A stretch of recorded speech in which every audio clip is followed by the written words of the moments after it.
고3 현역의 95%는 수능날 내가 원하는 점수를 못 받습니다. 내가 고1, 고2 때와는 다르게 고3부터라도 열심히 공부를 하면 수능날 좋은 점수를 얻을 수 있을 거라고 많이 생각을 하죠. 근데 제가 고등학생이었을 때를 떠올려 보면 대부분의 고3은 수능을 망치고 좌절에 빠집니다. 단순히 재수생이 많아서 혹은 반수생이 유입돼서 성적이 떨어진다 이런 얘기를 하려는 건 아니고요. 고3 현역이 수능을 망칠 수밖에 없는 보다 근본적인 이유에 대해서 한번 이야기해 보려고 합니다. 일단 본론에 들어가기 앞서서 대학 입시를 위한 고등학교 공부를 크게 두 가지로 구분할 필요가 있습니다. 바로 내신형 공부랑 수능형 공부예요. 고등학교 내신은 일반적으로 암기력을 측정하는 시험인 반면에 수능은 독해력, 이해력, 사고력 등을 측정하는 시험입니다. 애초에 고등학교 내신 시험에서 학생들에게 요구하는 역량이랑 수능 시험에서 요구하는 역량이 다르다는 말이에요. 영어 과목으로 예시를 한번 들어볼게요. 시험 기간이 다가와요. 그럼 여러분 보통 뭐 하시나요? 네, 그쵸? 본문 암기하죠. 교과서가 됐든 부교재가 됐든 아니면 수능 특강이 됐든 내가 수업 시간에 배운 지문을 최대한 머릿속에 숙지를 하기 위해서 노력을 합니다. 왜냐하면 내신 영어는 이 시험 범위 안에 있는 지문을 내가 얼마나 잘 암기하고 숙지하느냐의 게임이라서 그래요. 반면에 영어 모의고사, 수능 영어는 어때요? 시험 범위라는 게 존재하지가 않아요. 그러니까 내가 달달 외운 지식을 가지고 시험을 보는 게 아니라 오직 독해력만을 가지고 내가 생전 처음 보는 낯선 지문들을 뚫어내는 그런 시험인 거예요. 내신 영어랑 수능 영어가 다르다는 걸 사실 우리가 출제되는 문제 유형만 보고도 알 수 있거든요. 보통 내신에는 문법을 묻는 문제가 많이 출제가 돼요. 문법상 틀린 표현을 모두 고르라고 하는 객관식 문제는 기본이고, 보통 서술형 킬러는 내가 가지고 있는 문법 지식을 바탕으로 영어 문장을 영작하는 그런 유형들이 많이 나오죠. 근데 수능 시험지를 보면 어떤가요? 어법을 묻는 문제가 한 문제밖에 출제가 안 돼요. 이게 얼마나 큰 거냐면 나는 중학교부터 고등학교 때까지 6년을 문법 공부에 매진을 했는데 정작 수능은 내가 문법 공부를 아예 안 해도 충분히 1등급을 받고도 남는다는 말이에요. 그만큼 수능 영어에는 이 독해력이 차지하는 비중이 굉장히 커요.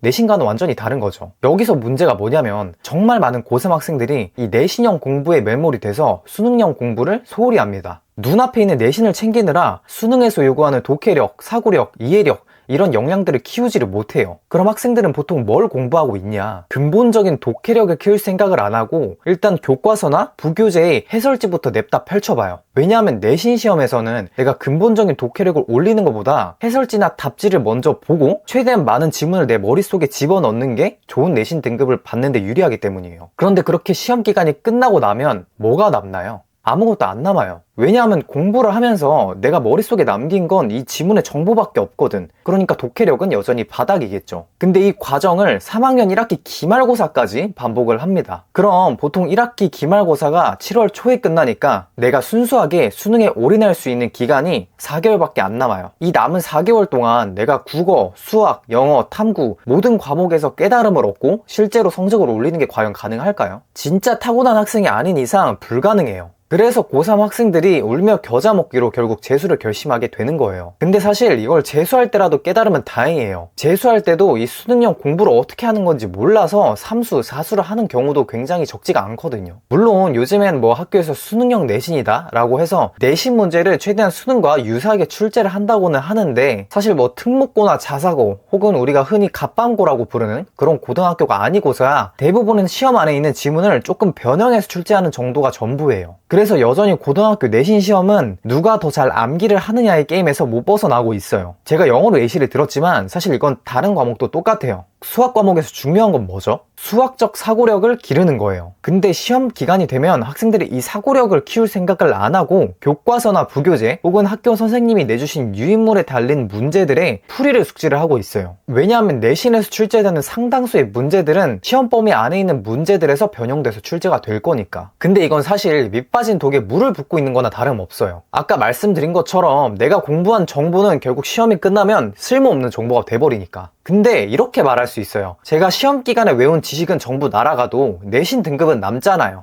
맞아요. 내신 등급은 남죠. 그리고 내신 챙기는 거 너무 중요해요. 아직 고등학교 1학년, 2학년인데 정시 파이터로 틀어버린다고 하는 친구들 있으면 저도 실제로도 미친 소리 하지 말고 그냥 내신 챙기라고 말을 해요. 그런데 제가 하고 싶은 말은 내신 공부만 붙잡고 수능 공부를 소홀히 했다가는 결국 죽도 밥도 아니게 될 수 있다는 겁니다. 여러분 수시 최저 뭘로 맞출 거예요? 결국 수능으로 맞추잖아요. 내가 내신 열심히 챙겼는데 수능날 최저 못 맞춰서 그 6장 다 광탈됐어. 그러면 그때는 정시로 가야 돼요. 근데 내 수능 성적으로 갈 수 있는 대학이 마음에 안 들어? 그럼 재수하는 거예요, 그냥. 물론 이해는 해요. 수능과 다르게 내신은 눈앞에 성적이 바로바로 나오죠. 그래서 이게 경쟁이라는 게 몸으로 느껴져요. 근데 수능은 어때요? 이게 안 느껴져요. 그럼에도 불구하고 여러분들이 결국 원하는 대학을 가기 위해선 수능에서 필요로 하는 역량들, 사고력, 독해력, 이해력 이런 역량들을 반드시 키워야 한다는 거예요. 진짜 국어든 수학이든 영어든 내가 앉아서 진득하게 고민하는 경험을 무조건 해봐야 되거든요. 근데 영어 3, 4등급 친구들한테 지문 던져주고 이거 해석해 보라고 하잖아요. 애들이 낯선 지문을 어떻게 받아들여야 될지를 몰라. 사실 내가 생전 처음 보는 지문을 뚫어내는 게 진짜 실력인데, 근데 그 와중에 내신 영어는 또 한 2등급 정도 나오니까 위기의식을 못 느끼는 거예요. 지금까지 영상을 보시고 와 이거 진짜 너무 내 이야기인데? 라고 하시는 분들 분명 계셨을 거예요. 근데 이걸 제가 왜 이렇게 잘 아냐? 제가 정확히 그런 학생이었거든요. 저도 수능 공부를 소홀히 하다 보니까 모의고사를 치면 국어가 5등급, 영어가 4등급이 나오곤 했어요. 그런데 결국 수능에서 필요한 이 독해력, 이해력들을 어떻게 끌어올리는지 그런 깨달음들을 얻고 국어 1등급, 영어 1등급을 받게 됐어요. 그래서 이런 제 깨달음들을 알려드리고 싶어서 유튜브를 시작했고 계속해서 컨텐츠를 올리고 있어요. 만약에 여러분들이 올해 안에 대학을 가고 싶다라고 하신다면 제 채널에 있는 영상 2-3개만 한번 보세요. 수능을 잘 보기 위한 공부란 이런 거구나 라는 확신을 얻어가실 수 있을 거예요. 그럼 오늘 영상은 여기서 마무리하도록 할게요. 감사합니다.